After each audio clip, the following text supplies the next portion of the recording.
ঢুকে গেল। Hello, good morning aunty. বাবা নাইজেল ওখানে আছে? না, জানি না কোথায় গেল। ভেনু ভেনু কি হয়েছে? নাইজেল বাড়ি পৌঁছায়নি, ওর মা ফোন করেছিল। চন্দ্রার বাড়িতে পাবি ওকে। চন্দ্রা, শুনতে পাচ্ছ? আমি সানি, দরজা খোলো। কেন? নাইজেল আছে নাকি? কে? Nigel, Nigel. এখানে কেউ নেই, যাও এখান থেকে। কিন্তু গতকাল ও তো এখানেই এসেছিল না? চলে যাও সানি, ডোন্ট ইরিটেট মি। আমি এখানে চন্দ্রা ফ্ল্যাটে রয়েছে, কিছু একটা গন্ডগোল আছে। ও একদমই ওরকম নয় যেমনটা আমরা ভেবেছিলাম। এটা কি? মাল খেয়ে পড়ে আছে কোথাও, নেশা কেটে গেলে ঠিক চলে আসবে। ভাই, মনে হচ্ছে একে কোথায় দেখেছি। এ তো কুমা, এ জেল থেকে কবে বেরোলো? জেল থেকে? হ্যাঁ, ওর কাছে এমডিএমএ পাওয়া গেছিল, তাই নার্কোটিক্সের লোক এসে উঠিয়ে নিয়ে গেছে। পুলিশকে কি ডাকবো? কেন? সানি, হ্যালো, চলে এসো। কাজে যেতে হবে। সানি একটু শোনো।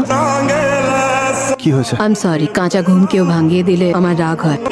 আমি রুডলি কথা বলেছি, সরি। It's okay. আমি